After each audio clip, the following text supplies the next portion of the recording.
नमस्कार मंडळी, मी मीनाक्षी रेसिपी मराठीमध्ये तुमच्या सर्वांचे स्वागत करते. सर्वांना श्री स्वामी समर्थ. तर आज आपण 4 दिवसाची 4 नाश्त्याची किंवा डब्यासाठी आपण मुलांच्या बघणार आहोत रेसिपी. तर इथे पहिली रेसिपी आपण सुरुवात करूयात. तर इथे मी हिरवे मूग आहेत का ते 1-5 तास भिजत घातले होते. आता ते मिक्सरच्या भांड्यामध्ये काढून घ्यायचे आहेत आणि 1 वाटीभर मी त्याच्यामध्ये रवा घातलेला आहे. तर हे सर्व जिन्नस आपल्याला मिक्सरला बारीक वाटून घ्यायचे आहेत. तर त्याच्यामध्ये 2 हिरव्या मिरच्या आणि 5-6 लसणाच्या पाकळ्या घालायच्या आहेत आणि 2 चमचे दही घालायचं आहे. आता जर तुम्हाला मुलांसाठी ही जर डब्यासाठी रेसिपी बनवायची असेल तर तुम्ही इथे मिरच्या ज्या आहेत का त्या स्किप करू शकता. चवीनुसार मीठ घालायचं आहे आणि आता 1 कपभर पाणी घेतलेलं आहे का त्याच्यातलं थोडं थोडं करून आपल्याला ह्याच्यामध्ये पाणी घालायचं आहे आणि त्याचं स्मूथ असं एक वाटण तयार करून घ्यायचं आहे. तर आपल्याला पाणी थोडं थोडं करून घालायचं होतं. तर मी तुम्हाला कपमधले किती शिल्लक राहिलेलं आहे ते दाखवते नंतर. तर आता आपले जे बॅटर आहे का आपण रवा घातलेला आहे त्याच्यामुळे एक 10 ते 15 मिनटं आपण हे झाकून ठेवूयात. आता एक त्याच्यासाठी मस्त अशी टेस्टी चटणी बघूयात. तर इथे मी सुकं खोबरं घेतलेलं आहे 1 पाऊण कप आणि पाव कप आणि त्याच्यामध्ये दही घातलेलं आहे 1-2-3 चमचे. आता त्याच्यामध्येच कोथिंबीर, 2 हिरव्या मिरच्या आणि 1 काकडी आहे का ती मी किसून याच्यामध्ये घातलेली आहे. तुम्ही काकडी पण याच्यामध्ये घाला. मस्त अशी हिरवीगार आपली ही चटणी तयार होते आणि चवीला तर मस्त भन्नाट अशी लागते. आता इथे मी 1 चमचाभर साखर घातलेली आहे आणि चवीनुसार मीठ घातलेलं आहे. तर तुम्हाला जर आंबट गोड नको असेल तर तुम्ही ह्याच्यामध्ये साखर स्किप करू शकता. तर आता आपण काय करूयात थोडंसं पाणी घालूयात आणि हे याचं जी आपण चटणी आहे का ती वाटून घेऊयात आणि त्याला एक तडका मारून देऊयात. तर मी तुम्हाला आपण चटणी करते वेळेस कप दाखवला होता का त्याच्यातलं शिल्लकचं जे पाणी होतं का तेवढं माझं उरलं होतं जे आपण याच्यासाठी बॅटर तयार करून घेतलं होतं का हिरव्या मुगाचं त्याच्यामध्ये. तर आता आपण याचे मस्त असे छोटे छोटे पॅनकेक बनवणार आहोत. तर ताव्याला छान असं तापवून घ्यायचं अगोदर आणि नंतर तेल लावून घ्यायचं आहे. आता व्हिडिओमध्ये दाखवत आहे का त्या पद्धतीने छोटे छोटे असे त्याचे पॅनकेक बनवून घ्यायचे आहेत. तर आपण मुलांसाठी बनवत आहोत त्यामुळे एकदम छान मुलं खुश होतील असे छोटे छोटे जर तुम्ही दिले तर. तर इथे तुम्ही खायच्या सोड्याचा थोडासा वापर करू शकता, पण मी लगेच खाण्यासाठी बनवत आहे त्यामुळे मी याच्यामध्ये खायचा सोडा वगैरे अजिबात वापरलेला नाही. तुम्हाला जर थोडंसं वाटत असेल तर तुम्ही थोडंसं वापरू शकता, पण नाही वापरलात तरी पण हे मस्त असे लागतात. चवीला पण छान होतात आणि मस्त असे आपण हे छोटे छोटे केले त्यामुळे मस्त मुलं पण याच्यामध्ये आकर्षित होतात आणि खायला पण मस्त असे खातील मुलं. तर बघू शकता एक बाजू भाजलेली आहे. आता दुसरी बाजू पण छान अशी पलटवून घेऊयात आणि तुम्ही इनो सोडा काही न वापरता तुम्ही जाळी बघू शकता. मस्त अशी जाळीदार आपले हे तयार झालेले आहेत पॅनकेक. तर तुम्ही ह्या पद्धतीने नक्की करून बघा आणि पौष्टिक पण आहेत. आपण हे हिरव्या मुगापासून केलेले आहेत. तुमच्याकडे मोड आलेले मूग असतील तर ते सुद्धा तुम्ही वापरू शकता. त्याने आणखीनच पौष्टिक हे पॅनकेक तयार होतील. तर बघू शकता मस्त अशी दुसरी बाजू पण भाजलेली आहे आणि तुम्ही मुलासाठी बनवत असाल तर इथे आपण हिरव्या मिरचीचा वापर केलेला आहे का तो कमी प्रमाणात तुम्ही करू शकता किंवा मुलं खात नसतील तर अजिबात हिरवी मिरची घालू नका. तर अशा पद्धतीने आपण राहिलेले पण तयार करून घेऊयात. तर तुम्ही या पद्धतीने कधी असे पॅनकेक केलेत का? मला नक्की कमेंटमध्ये सांगा. नसतील केले तर ह्या पद्धतीचे नक्की करून बघा. चवीला एकदम मस्त असे लागतात आणि एकदम पौष्टिक पण आहेत. तर सगळ्यांनाच आवडतील. नाश्त्याला तुम्ही घरच्यासाठी सुद्धा हे बनवू शकता आणि खाऊ शकता. मी थोडीशी याच्यामध्ये लाल तिखट भुरभरून घेत आहे कारण मस्त असे दिसतात लाल तिखट वरतून भुरभुरल्यानंतर.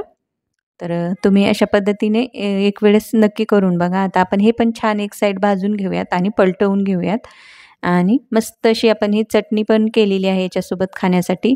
एकदम चटणी आणि ही पॅनकेक एकदम मस्त असं कॉम्बिनेशन आहे. तुम्ही नक्की करून बघा. तुम्हाला नक्कीच आवडेल आणि तुम्हाला व्हिडिओ कसा वाटला ते पण मला कमेंटमध्ये नक्की सांगा. तर तुम्हाला जर छोटे छोटे करायचं नको असेल तर तुम्ही ह्या पद्धतीने मोठासुद्धा एक त्याचा पॅनकेक करून घेऊ शकता. उत्तप्पा आपण म्हणू शकतो मोठा असा करून घेऊ शकता आणि आपण जसं बाकी याला केलं तर का त्या पद्धतीने कांदा आणि हिरवी मिरची घालून घेऊ शकता. तुम्ही टोमॅटोसुद्धा याच्यावर घालून घेऊ शकता. तुम्हाला आवडतील त्या भाज्या तुम्ही याच्यावर थोड्याशा भाजून पसरवून घेऊ शकता. तर बघू शकता मस्त असे हे तयार आहेत. चटणीसोबत मस्त असे लागतात. नक्की करून बघा. मुलांच्या डब्याला द्या किंवा नाश्त्याला करा. नक्कीच सर्वांनाच आवडतील आणि तुम्हाला ही रेसिपी नक्कीच आवडली असेल अशी मी आशा करते. तर आता आपण लगेच दुसऱ्या रेसिपीला सुद्धा सुरुवात करणार आहोत. तुम्ही जाळी बघू शकता, त्याच्यावर मस्त अशी आलेली आहे. एकदम झटपट होणार आहे. घाईच्या वेळेस तुम्हाला बनवायचे असतील तरी तुम्ही सुद्धा बनवू शकता. तर लगेच आता दुसऱ्या रेसिपीला सुरुवात करूयात. तर इथे मी एक ताट घेतलेलं आहे मोठं. त्याच्यामध्ये मी इथे 2 कप आपलं जे चकली भाजणीचं पीठ आहे का, माझं शिल्लकचं होतं तर ते मी घेतलेलं आहे 2 कप आणि अर्धा कप ज्वारीचं पीठ, अर्धा कप गव्हाचं पीठ मी असं घेतलेलं आहे. कारण आपण चकलीच्या भाजणीमध्ये गव्हाचं पीठ वापरत नाही. त्यामुळे आता हे सर्व पिठं आहेत का ते व्यवस्थित असे मिक्स करून घेऊ शकता. तुम्ही वेगळी भाजणीसुद्धा बनवून हे करू शकता, पण ह्या भाजणीचे पण एकदम खमंग असे हे धपाटे लागतात. तर आमच्या इकडे याला धपाटे म्हणतात, तुमच्या इकडे काय म्हणतात ते कमेंट करून नक्की सांगा. आता इथे एक मेथीची जुडी होती, ती निसून स्वच्छ आणि बारीक धुवून स्वच्छ बारीक चिरून घेतलेली आहे. आता कोथिंबीरसुद्धा मी इथे जास्तच प्रमाणात घेतलेली आहे. एक मोठी वाटीभर मी इथे कोथिंबीर घेतलेली आहे. तर या थालीपीठाला किंवा या धपाट्याला तुम्ही कोथिंबीर जास्तच वापरा, छान अशी लागते. आता इथे मी एक कांदा घेतलेला आहे मोठ्या आकाराचा, ते पण असा बारीक चिरून घेतलेला आहे, तो पण घालून घ्यायचा आहे. खमंग खुसखुशीत हे धपाटे होतात. तर इथे मी हिरवी मिरची आणि लसणाचा ठेचा तयार करून घेतलेला आहे. 4-5 हिरव्या मिरच्या आणि 10-12 लसणाच्या पाकळ्यांचा.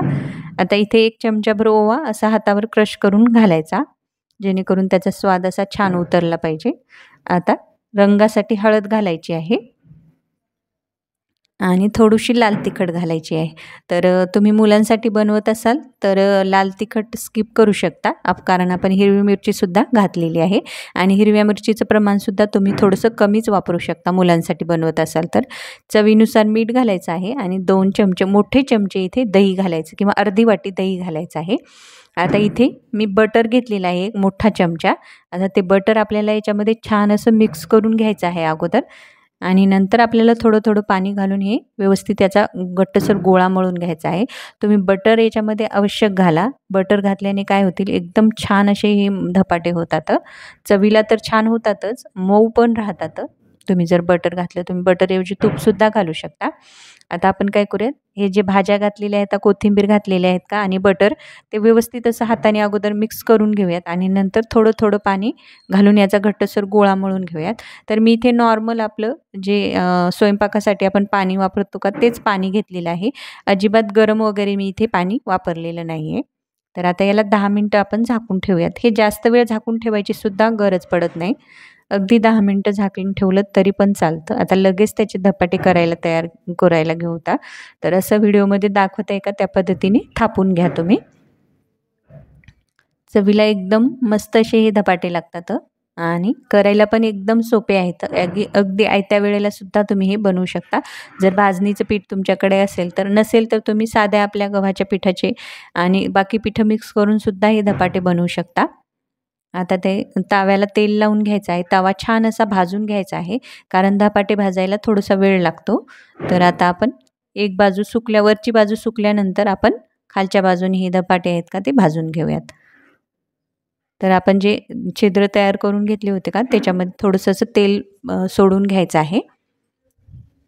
आपल्याला हे खमंग असे भाजून घ्यायचे आहे. तर तुम्ही जेवढं जास्त याला खमंग असं भाजसाल का, तेवढे या धपाट्याची चव छान अशी लागते. जर तुम्हाला एकदम कडक धपाटे आवडत असतील तर तुम्ही थोडंसं त्याला भाजून जास्त वेळ घ्या. कमी गॅसवर थोडा वेळ भाजून घ्यायचा आहे. आणि तुम्हाला मऊ असे धपाटे खावेसे वाटत असतील तर तुम्ही गॅस मोठा करून त्याला छान असं आलटून पालटून भाजून घ्या. तर बघू शकता मस्त रंग आलेला आहे आणि एकदम चवीला भन्नाट असं हे धपाटे लागतात. तर तुम्ही हे धपाटे नक्की करून बघा. दिवाळीची जर चकली भाजणीची पीठ जर उरलेलं असेल तुम्ही तर आपण हे धपाटे नक्की करू शकता. एकदम खमंग थालीपीठ आपण भाजणीचे थालीपीठ करतो का, त्यापेक्षाही जबरदस्त अशी याला चव येते. तर आता आपण काय करूया, मी तुम्हाला दुसरी एक सोपी पद्धत दाखवते. जर कोणाला थापायचं अवघड जात असेल तर तुम्ही ह्या पद्धतीने लाटून सुद्धा हे धपाटे करू शकता. व्हिडिओमध्ये दाखवत आहे त्या पद्धतीने लाटून घ्या. एकदम पातळसर हे धपाटे तयार होतात. तर तुम्ही जर लाटून केले तर बऱ्याच जणाला थापते वेळेस एकसारखं थापता येत नाही आणि मध्ये जाड आणि बाजूनी पातळ असं होतं. त्यामुळे असं लाटून घ्यायचं आहे आणि नंतर असं बोटाने पुन्हा थापून घ्यायचं आहे. जेणेकरून आपण थापून केल्याचं आपल्याला फील येईल की आपण हे धपाटं थापून केलेलं आहे, पण आपण हे लाटून केलेलं आहे. तर मस्त असे हे भन्नाट चवीचे धपाटे तयार आहेत. तर मी इथे दही आणि लोणच्यासोबत सर्व्ह केलेलं आहे. तर तुम्ही मस्त ही धपाटे नक्की करून बघा. नाश्त्याला करू शकता किंवा मुलांच्या डब्याला करू शकता आणि तुम्हाला ही रेसिपी कशी वाटली ते पण मला कमेंटमध्ये नक्की कळवा. तर आता आपण लगेच तिसऱ्या रेसिपीला सुद्धा सुरुवात करणार आहोत. तर त्या अगोदर तुम्ही जवळून सुद्धा त्याचा रंग बघू शकता आणि एकदम खरपूस असे हे धपाटे जे आहेत का भाजलेले आहेत. नक्की करून बघा. तर आता लगेच तिसऱ्या रेसिपीला सुरुवात करूयात. तर ही पण रेसिपी एकदम सोपी आणि झटपट होणारी आहे. तर इथे मी रात्रीचा शिल्लक भात आहे का तो घेतलेला आहे. तर माझी खिचडी होती उरलेली तर ते घेतलेलं आहे. तुमच्याकडे पांढरा जो भात असतो का तो शिल्लक असेल तर ते सुद्धा तुम्ही घेऊ शकता. मिक्सरच्या भांड्यात काढून घ्यायचं आहे. त्याच्यामध्ये अर्धी वाटी रवा घ्यायचा, अर्धी वाटी बेसन पीठ घ्यायचा आणि अर्धी वाटी दही घ्यायचं आहे. तर आता हे माझं थोडंसं छोटं भांडं झालेलं आहे तर मी मोठ्या भांड्यामध्ये काढून घेते. आता त्याच्यामध्ये 4-5 लसणाच्या पाकळ्या आणि 2-3 हिरव्या मिरच्या घालून घ्यायच्या. आता 1 मोठा चमचा जिरं घालून घ्यायचं आहे आणि 1 वाटी पाणी घालून घ्यायचं आहे.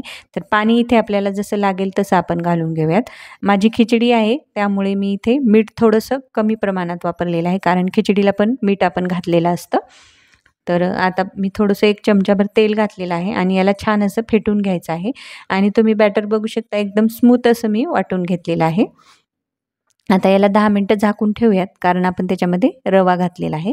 तर त्याच्यासोबत खाण्यासाठी मस्त अशी एक चटणी बघूयात. तर इथे मी 1 चमचाभर हरभरा डाळ घेतलेली आहे, अर्धा चमचा उडदाची डाळ घेतलेली आहे. हे डाळी जे आहेत का छान अशा परतवून घेऊयात. 1 मोठा कांदा मोठ्या आकारामध्ये भाजून घेतलेला आहे, चिरून घेतलेला आहे सॉरी, तो पण छान असा भाजून घ्यायचा आहे. तर ही पण चटपटीत अशी चटणी तयार होते, मस्त अशी लागते. तर तुम्ही ह्या नाश्त्यासोबत ही चटणी नक्की करून बघा. 1 टोमॅटो आणि 3-4 लसणाच्या पाकळ्या आहेत का ते घातलेल्या आहेत आम्ही. हे सर्व जिन्नस आपल्याला छान असे भाजून घ्यायचे आहेत. आता मी चवीनुसार मीठ घातलेलं आहे. आता याला छान असं परतवून घेऊयात मऊ होईपर्यंत आणि इथे मी 3-4 सुक्या लाल मिरच्या आहेत का त्या पण ह्याच्यामध्येच घालून घेतलेल्या आहेत. छान अशा त्याच्यामध्येच भाजतात. आता थोडंसं झाकून ठेवून त्याला आपण शिजवून घेऊयात आणि नंतर त्याला वाटून घेऊयात आपण. तर आता हे बॅटर जे आहे का ते तयार आहे. 10 मिनिटं होऊन गेलेले आहेत. मी इथे अर्धा चमचा इनो घेतलेला आहे. आता तो घालून घ्यायचा आहे आणि त्याच्यावर थोडंसं पाणी घालून घ्यायचं आहे आणि मस्त याला फेटून घ्यायचं आहे. तर आता मी गॅसवर कढईत पाणीसुद्धा ठेवलेलं आहे आणि प्लेटला तेलसुद्धा लावून घेतलेलं आहे. तर ही तयारी आपल्याला अगोदरच इनो घालायच्या अगोदरच तयार करून घ्यायची आहे. तर आता एका प्लेटमध्ये हे जे बॅटर आहे का पूर्ण ओतून घ्यायचं आहे आणि याला थोडंसं टॅप करून घ्यायचं आहे. जेणेकरून त्याची जे हवा असेल का ती निघून जाईल. थोडंसं लाल तिखट वरतून भुरभुरून घ्यायचं आहे आणि हे कढईमध्ये ठेवून द्यायचं आहे. एक 10 ते 12 मिनिटं आपल्याला हे स्टीम करून घ्यायचं आहे. तर एक 10-12 मिनिटामध्ये हे छान असं शिजल्या जातं. तर इथे मी चटपटीतपणा येण्यासाठी चटणीला एक अर्ध लिंबू घेतलेला आहे. ते छान असं याच्यामध्ये पिळून घ्यायचं आहे. आता याच्यामध्ये थोडं पाणी घालून आपल्याला हे याची चटणी जी आहे का ती वाटून घ्यायची आहे. तर बघू शकता आपलं हे मिश्रण छान असं शिजलेलं आहे. तर आता आपण काय करूयात याचे छोटे असे कट मारून घेऊयात. तर तुम्हाला ज्या आकारामध्ये हा नाश्ता कट करून घ्यायचा आहे का तसा तुम्ही कट करून घेऊ शकता. तर मी याचे छोटे एकदम भाग तयार करून घेतलेले आहेत. हा पण नाश्ता मस्त चवीला भन्नाट असा लागतो. तुम्ही एक वेळ नक्की करून बघा. आपला शिल्लकचा भात तर नेहमीच उरतो ना, तर तुम्ही ह्या पद्धतीने नक्की करून बघा. तुम्हाला जर आवडला तर तुम्ही प्रत्येक वेळेस भात शिल्लक ठेवसाल आणि हा नाश्ता करून खाऊ शकता. मस्त असा चवीला भन्नाट असा होतो. तर आता आपण त्याला एक फोडणी देऊयात. तर इथे मी मोहरी, जिरं टाकून घेतलेले आहेत. पांढरे तीळ घालून घ्यायचे आहेत त्याच्यामध्ये 1 चमचाभर तेलामध्येच हा नाश्ता तयार होतो आणि कोथिंबीर घातलेली आहे आणि आपण जो नाश्ता तयार करून घेतलेला आहे का तो घालून घ्यायचा आहे आणि याला छान असं परतवून घ्यायचं आहे. मस्त असा हा फोडणीमधला नाश्ता तयार होतो. तुम्ही तसाच सुद्धा चटणीसोबत खाऊ शकता, पण अशा पद्धतीने केला तर आणखीनच तो छान असा लागतो. तर बघू शकता मस्त चटणी पण तयार आहे. मी चटणीला तडकासुद्धा देऊन घेतलेला आहे.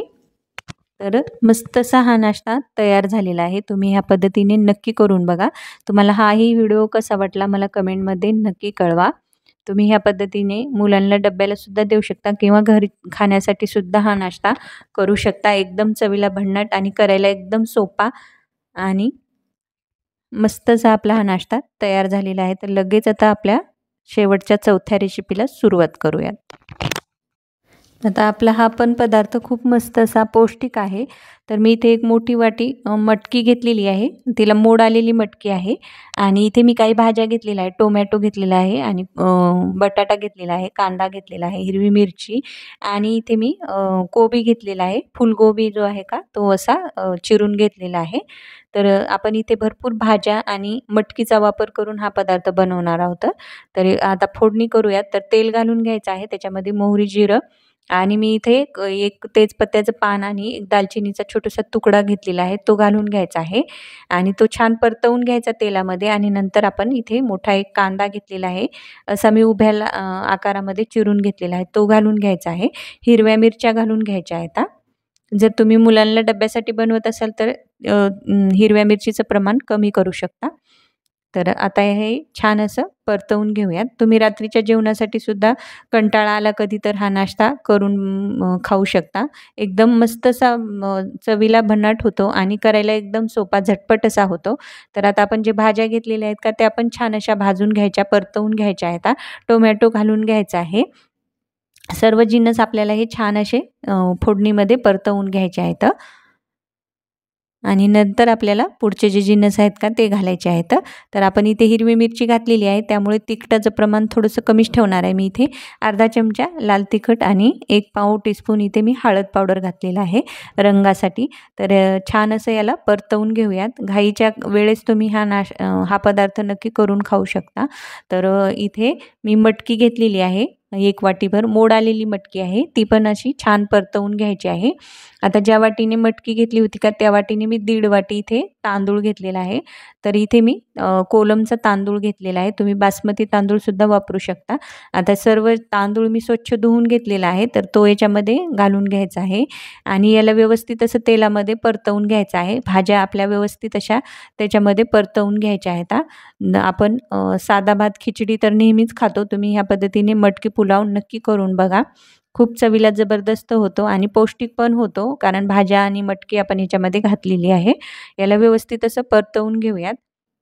आता ज्या भांड्यामध्ये आपण तांदूळ धुवून घेतला होता का तर अर्ध भांडं ते तांदूळ होता 1 वाटीभर तर त्या हिशोबाने आपल्याला पाणी घालायचं आहे.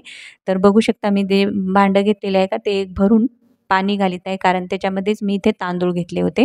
तुम्ही 1 वाटी जर तांदूळ असतील तर 2 वाट्या पाणी घालू शकता आणि थोडंसं वरती घालत आहे कारण भाज्या घातलेल्या आहेत आपण याच्यामध्ये मटकी घातलेली आहे त्यामुळे मी अर्धी वाटी इथे जास्तीचं पाणी घातलेलं आहे.